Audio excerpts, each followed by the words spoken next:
So today we're celebrating Bante's 86 years of life so far. Already a long life, and certainly a very interesting one.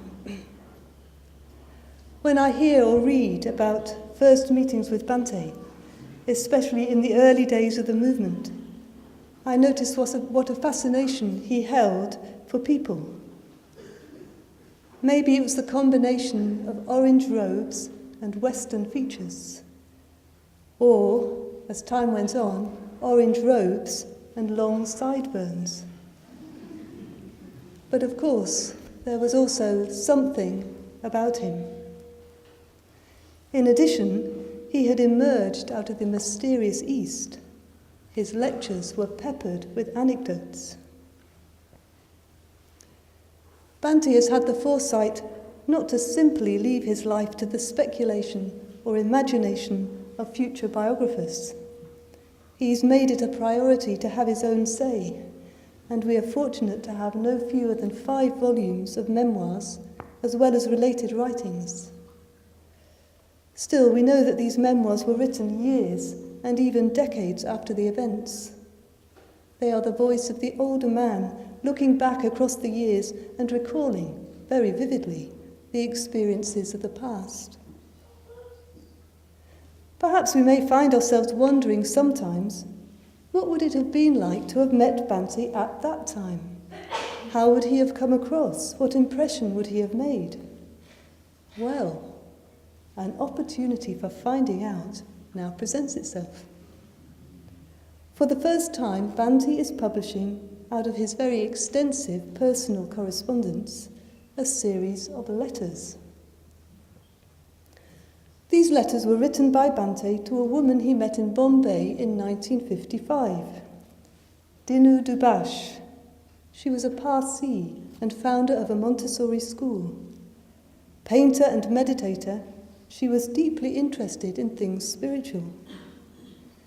She attended one of his early lectures and immediately took to the young English monk and invited him round for tea. So with tea and cake and conversation, a connection began that blossomed into a friendship that lasted for decades. Their correspondence spanned nearly 20 years. Dear Upasaka, the first letter begins. All right, you win.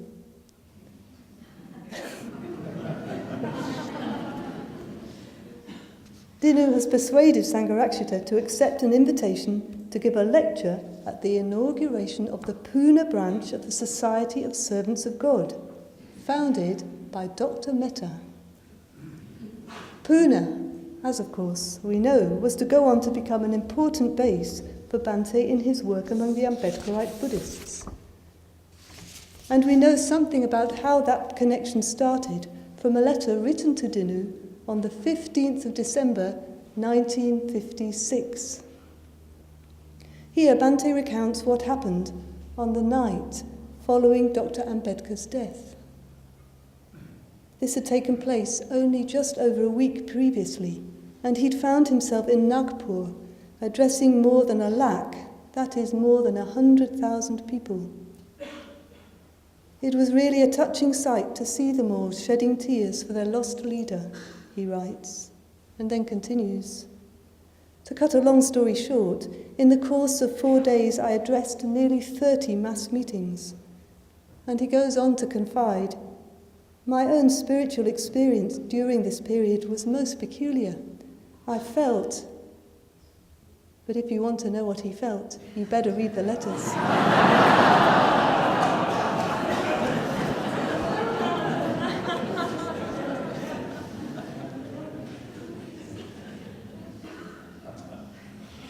A topic that recurs is Dr. Mehta. Dr. Mehta, you may remember, was first a bodybuilder, then Gandhi's naturopathic physician, and then, after a spiritual experience in later life, he had formed the Society of Servants of God. Believing he had a direct personal connection with God, he was apt to deliver directives from the Almighty to family and friends, whether they wanted them or not, including the young Sangharakshita. In one letter to Dinu, Bhante discusses meditation and the nature of the doctor's meditations, during which, as Dr. Mehta believed, he received messages from beyond, from the divine. Uncritical acceptance of such experiences, Bhante points out, is very dangerous, and he goes on to make clear the Buddhist position. In an appendix to the letters, I've included some further clarification Bhante made recently on this theme, as well as a discussion of the rather fascinating friendship between Bhante, the Buddhist monk, and God's servant and in a way prophet, Dr. Mehta. Reading the letters, we come across many other figures, familiar figures, including Jagdish Kashyap, the Dalai Lama, Jivaka, the transsexual, Claire Cameron, the pixie-like editor of The Middle Way, and sometimes there are allusions to figures such as Marco Pallis, Dr. Konza, Lama Govinda, Katchu Rinpoche, and the intriguing Kazini of Chakhun, about whom more has recently emerged. In the notes, based both on the memoirs and on recent interviews with Bhante, I've given further information concerning the people, the places, and the events of the times. In the introduction, I've gone into one or two of them more deeply, including a section boldly addressing the topic of Sangharakshita, women and friendship. There are far more themes and matters of interest in these 29 letters than I can possibly do justice to in this brief preview. But I can give you a little hint. There is Bhante's surprise at the first reception of A Survey of Buddhism. There is Bhante as tour guide, Bhante as fundraiser, and Bhante as building advisor. It is 1957. Dinu is thinking of building a cottage in the grounds of the vihara that Sangharakshita is about to establish in Kalimpong. If you build in modern style using bricks or cement blocks, he writes, the cost would be in the region of 10,000 rupees. A wooden building would not, I think, cost more than 3,000, and one built in the local style of bamboo and thatch, it can be made to look very nice, about 1,500.